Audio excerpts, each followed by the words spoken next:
नमस्कार, श्रेया कॉर्नरमध्ये तुमच्या सर्वांचे स्वागत। आजच्या व्हिडिओमध्ये आपण पाहणार आहोत महाराष्ट्रातील पारंपरिक, पौष्टिक, अतिशय चविष्ट मुगाच्या डाळीचा डाळकांदा रेसिपी। कमी वेळात, कमी साहित्यात आणि प्रत्येकाच्या घरी सहज तयार होणारी रेसिपी आहे। रोजच्या जेवणासाठी तसेच मुलांच्या टिफिनसाठी एकदम उत्तम अशी भाजी आहे। या व्हिडिओमध्ये मी तुम्हाला प्रत्येक स्टेप अगदी सोप्या आणि स्पष्ट पद्धतीने दाखवणार आहे, त्यामुळे नवशिक्यांनाही ही सहज रेसिपी जमेल एवढी सोपी आहे। शेवटी काही खास टिप्स देखील सांगणार आहे, ज्यामुळे डाळकांद्याची चव आणखीन फुलून येईल। चला तर मग रेसिपीला सुरुवात करूया। सुरुवातीला आपण 1 कप मुगाची डाळ घेतलेली आहे आणि कपाप्रमाणेच आपण ही मोजून घेतलेली आहे। एका भांड्यामध्ये ती घालून घ्यायची आहे। डाळ घेताना आपण ही सुरुवातीला स्वच्छ निवडून घेतलेली आहे आणि नंतरच ही आपण भांड्यामध्ये घालून त्यामध्ये पाणी घालायचे आहे। पाणी घातल्यानंतर आपण हाताने चोळून ही डाळ धुवायची आहे। 2 ते 3 पाण्याने आपण अशा पद्धतीने ही डाळ धुवून घ्यायची आणि यातील पाणी काढून घ्यायचे आहे। हे पहा, पाणी काढल्यानंतर यामध्ये आपण पुरेसे पाणी घालून घेणार आहोत आणि पाणी घातल्यानंतर आपण 10 ते 15 मिनिटासाठी ही डाळ चांगली भिजत ठेवायची आहे। डाळ भिजवताना आपण पाणी तुम्ही पाहू शकता, डाळ भिजेल आणि त्याच्या 1 बोट वर येईल एवढे पाणी घातलेले आहे आणि ही भिजत ठेवूया। आता आपण 2 मध्यम आकाराचे कांदे साल काढून घेतलेले आहेत।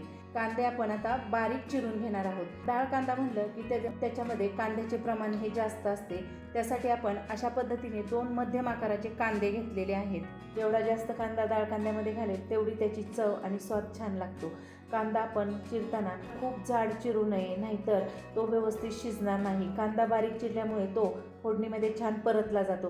कांदा चिरल्यानंतर जास्त वेळ उघडा ठेवू नये, लगेच वापरल्यास त्याची चव आणि ताजेपणा टिकून राहतो। त्यासाठी अशा पद्धतीने आपण कांदा चिरून घेतलेला आहे। आता एक मध्यम आकाराचा टोमॅटो घेतलेला आहे, तो देखील आपण बारीक चिरून घ्यायचा आहे। टोमॅटोमधील सर्व बिया काढून घेतलेल्या आहेत आणि याचे 2 भाग करून अशा पद्धतीने आपण याचे बारीक तुकडे करून घेत आहोत।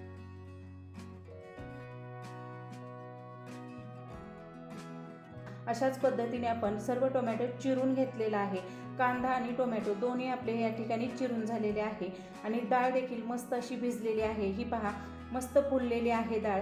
यातील पाणी काढूया आणि साईडला ठेवूया। आता आपण फोडणी देणार आहोत। त्यासाठी गॅसवर कढई ठेवलेली आहे, त्यामध्ये 2 चमचे तेल घातलेले आहे। तेल मस्त गरम करून घ्यायचे आहे आणि गरम झाल्यानंतर यामध्ये अर्धा चमचा आपण मोहरी घालायची आहे। तेलावर मोहरी तडतडल्यावर यामध्ये अर्धा चमचा जिरे घातलेले आहे। मस्त अशी दोन्हीची फोडणी करून घेतल्यानंतर यामध्ये 10 ते 12 कढीपत्त्याची पाने घालून घ्यायची आहे। कढीपत्ता, जिरे आणि मोहरीची खमंग फोडणी झाल्यानंतर आपण जो सुरुवातीला कांदा बारीक चिरून घेतलेला आहे तो घालून घ्यायचा आणि हा मस्त सोनेरी रंग येईपर्यंत परतून घ्यायचा आहे। कांदा परतत असताना हा सतत हलवायचा आहे, त्यामुळे तो कढईला चिटकत नाही आणि एकसारखा असा शिजला जातो। या ठिकाणी महत्त्वाची एक टिप्स लक्षात ठेवायची, कोणतीही भाजी करताना तुम्ही कांदा हा मध्यम आचेवरच परतायचा, म्हणजे कांद्याचा नैसर्गिक गोडवा टिकून राहतो आणि भाजी टेस्टी लागते।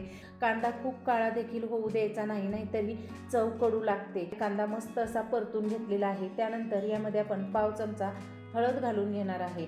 घरगुती काळा मसाला 2 चमचे घालायचा आहे। मसाला घालताना तिखट किती हवे आहे त्याप्रमाणे तिखटाचे प्रमाण घालायचे आहे।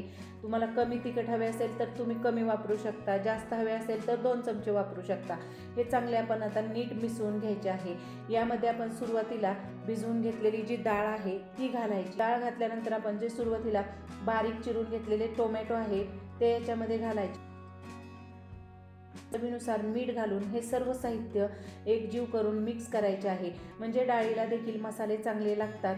आणि गॅस आपण कमी करायचा आणि कमी गॅसवर हे चांगले परतून घ्यायचे। नंतर वाटीभर पाणी घेतलेले आहे ते याच्यामध्ये घालायचे। पाणी घालताना डाळ शिजण्या एवढेच पाणी घालायचे आहे। जर तुम्हाला गरज वाटली तर तुम्ही पुन्हा थोडे पाणी घालू शकता। सर्व आपण एकत्र करून घ्यायचे आणि याला एक चांगली उकळी काढून घ्यायची आहे। नंतर यावरती झाकण ठेवायचे आणि 5 ते 10 मिनिटासाठी मंद आचेवर ही आपण डाळ शिजवून घेणार आहोत। तुम्ही डाळ किती वेळ भिजवली आहे त्यावर शिजवण्याचा टाईम अवलंबून असतो, म्हणजे डाळ चांगली भिजली असेल तर शिजायला जास्त वेळ लागत नाही, पटकन अशी शिजली जाते। आपण या ठिकाणी 7 मिनिटासाठी ही डाळ शिजवून घेतलेली आहे आणि झाकण काढून पाहूया।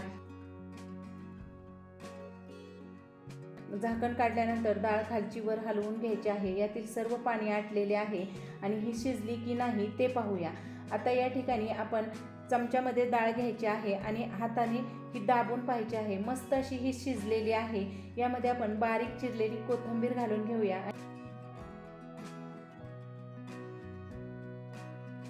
आणि पुन्हा ही चांगली मिक्स करूया. आता आपली ही सर्व करण्यासाठी तयार झालेली आहे. एक प्लेट घेतलेली आहे आणि त्यामध्ये आपण ही सर्व करून घेणार आहोत.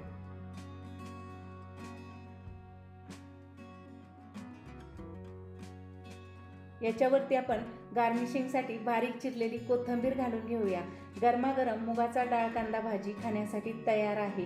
ही भाजी तुम्ही चपातीबरोबर, भाकरीबरोबर किंवा वाफळलेल्या भातासोबत देखील खाऊ शकता. या ठिकाणी आपण एक प्लेट घेतलेली आहे आणि प्लेटमध्ये आपण ही भाजी घालून घेणार आहोत आणि या ठिकाणी आज आपण ही चपातीबरोबर खाऊन पाहणार आहोत. चपाती घेतलेली आहे आणि डाळ देखील मस्त अशी गरमागरम आहे. एक घास खाऊन पाहूया. चपाती मस्त अशी आपण तोडून घेत आहोत आणि गरम डाळ आहे ही आपण टेस्ट करणार आहोत. हे पहा, एक घास घेतलेला आहे आणि डाळ तोंडात टाकताच मस्त झणझणीत अशी तयार झालेली आहे. एकदम टेस्टी झालेली आहे आणि परफेक्ट अशी शिजलेली आहे. काही वेळेस डाळ एकदम गाळ होते, तशी न शिजवता अशा पद्धतीने शिजवून घ्यायची. ही डाळ आपली मस्त अशी झालेली आहे. तुम्ही देखील ही एकदा अशा पद्धतीने नक्की करून पहा. करायला सोपी आणि सहज कोणीही बनवू शकेल इतकी सोपी आजची ही आपली रेसिपी आहे. तुम्हाला जर आजची ही रेसिपी आवडली असेल तर व्हिडिओला लाईक करा, शेअर करा आणि चॅनलवर नवीन असाल तर सबस्क्राईब करायला विसरू नका. रेसिपी पाहिल्याबद्दल धन्यवाद. पुन्हा भेटूया अशा टेस्टी, स्वादिष्ट आणि नवनवीन रेसिपींसोबत.